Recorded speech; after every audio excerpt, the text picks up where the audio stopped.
ಬ್ಲಾಗ್ಗೆ ಸ್ವಾಗತ. ಇವತ್ತು ನಾನು ಹೆಸರು ಬೇಳೆ ಪಾಯಸ ಮಾಡ್ತಾ ಇದ್ದೀನಿ. ಈ ಹೆಸರು ಬೇಳೆ ಪಾಯಸ ಹೇಗೆ ಮಾಡೋದು ಅಂತ ತೋರಿಸ್ಕೊಡ್ತೀನಿ. ಈ ವಿಡಿಯೋ ನೋಡೋ ಮುಂಚೆ ನಮ್ಮ ಚಾನಲ್ಗೆ ಸಬ್ಸ್ಕ್ರೈಬ್ ಆಗಿ, ಹಾಗೆ ಪಕ್ಕದಲ್ಲಿ ಕಾಣೋ ಬೆಲ್ ಬಟನ್ ಪ್ರೆಸ್ ಮಾಡಿ. ಬನ್ನಿ ಇವಾಗ ಹೆಸರು ಬೇಳೆ ಪಾಯಸ ಹೇಗೆ ಮಾಡೋದು ಅಂತ ನೋಡೋಣ. ಒಂದು ಪಾನನ್ನ ಬಿಸಿ ಇಟ್ಟಿದ್ದೀನಿ. ಪಾನ್ ಬಿಸಿ ಆಗಿದೆ. ಈಗ ನಾನಿಲ್ಲಿ 1/4 kg ಹೆಸರು ಬೇಳೆನ ಹಾಕ್ತಾ ಇದ್ದೀನಿ. ಈ ಹೆಸರು ಬೇಳೆನ ಗಮ್ ಅಂತ ವಾಸನೆ ಬರೋವರೆಗೂ ಹುರ್ಕೋಬೇಕು. ನೋಡಿ, ಗಮ್ ಅಂತ ವಾಸನೆ ಬರ್ತಾ ಇದೆ. ಇಷ್ಟು ಹುರ್ಕೊಂಡ್ರೆ ಸಾಕು. ಈಗ ಹೆಸರು ಬೇಳೆನ ಚೆನ್ನಾಗಿ ತೊಳೆದಿಟ್ಕೋಬೇಕು. ಪಾತ್ರೆನಲ್ಲಿ ನಾನು ಬಿಸಿನೀರು ಇಟ್ಟಿದ್ದೀನಿ. ಈ ಹೆಸರು ಬೇಳೆ ಬೇಯೋಷ್ಟು ನೀರು ಇಟ್ಕೋಬೇಕು.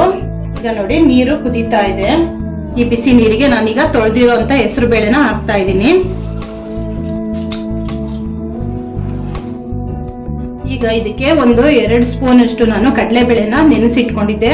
ಈ ನೆನೆಸಿರೋಂತ ಕಡಲೆಬೇಳೆನ ಈ ಹೆಸರು ಬೇಳೆ ಜೊತೆ ಬೇಯಲಿಕ್ಕೆ ಹಾಕ್ತಾ ಇದ್ದೀನಿ. ಹೆಸರು ಬೇಳೆ ಜೊತೆ ಈ ಕಡಲೆಬೇಳೆನು ಚೆನ್ನಾಗಿ ಬೇಯುತ್ತೆ. ಈಗ ಇದನ್ನೆಲ್ಲ ಒಂದ್ಸಲ ಚೆನ್ನಾಗಿ ತಿರುಗಿಸೋಣ. ಹೆಸರು ಬೇಳೆ ಚೆನ್ನಾಗಿ ಬೇಯಬೇಕು. 1 ನಿಮಿಷ ಬೆಂದ್ರೆ ಸಾಕು. ಈ ರೀತಿ ಪ್ರೆಸ್ ಮಾಡಿದ್ರೆ ಈ ರೀತಿ ಚೆನ್ನಾಗಿ ಈ ತರ ಸ್ಮ್ಯಾಶ್ ಆಗಬೇಕು. ಅಲ್ಲಿವರೆಗೂ ನಾವು ಚೆನ್ನಾಗಿ ಬೇಯಿಸ್ಕೋಬೇಕು.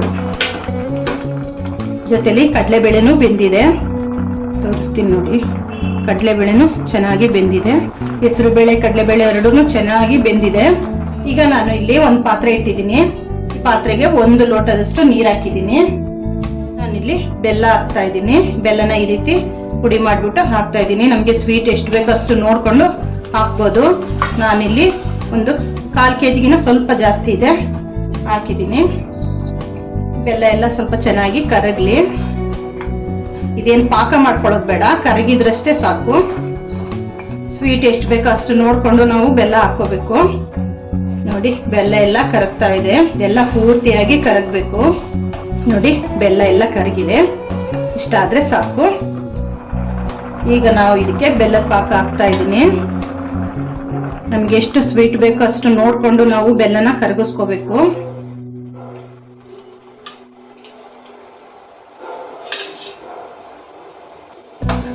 ಈ ಬೆಲ್ಲದ ಪಾಕನ ಸೋಸ್ಕೊಳ್ಳೋದ್ರಿಂದ ಅದರಲ್ಲಿರೋ ಗಲೀಜೆಲ್ಲ ಹೊರಟೋಗುತ್ತೆ.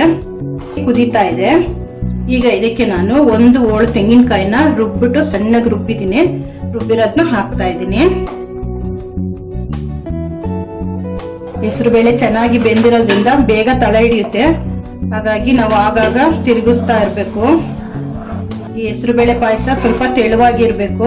ನೋಡಿ, ಇವಾಗ ಕುದೀತಾ ಇದೆ. ಈಗ ಇದಕ್ಕೆ ಸ್ವಲ್ಪ ತೆಂಗಿನಕಾಯಿ ತುರಿ ಹಾಕ್ತಾ ಇದ್ದೀನಿ.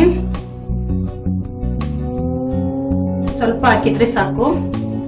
ಈಗ ಇಲ್ಲಿ ನಾನು ಒಣಶುಂಠಿ ಮತ್ತೆ ಏಲಕ್ಕಿನ ಪುಡಿ ಮಾಡಿಟ್ಕೊಂಡಿದ್ದೀನಿ. ಇದನ್ನ ಈ ಪುಡಿನ ಇವಾಗ ಹಾಕ್ತಾ ಇದ್ದೀನಿ.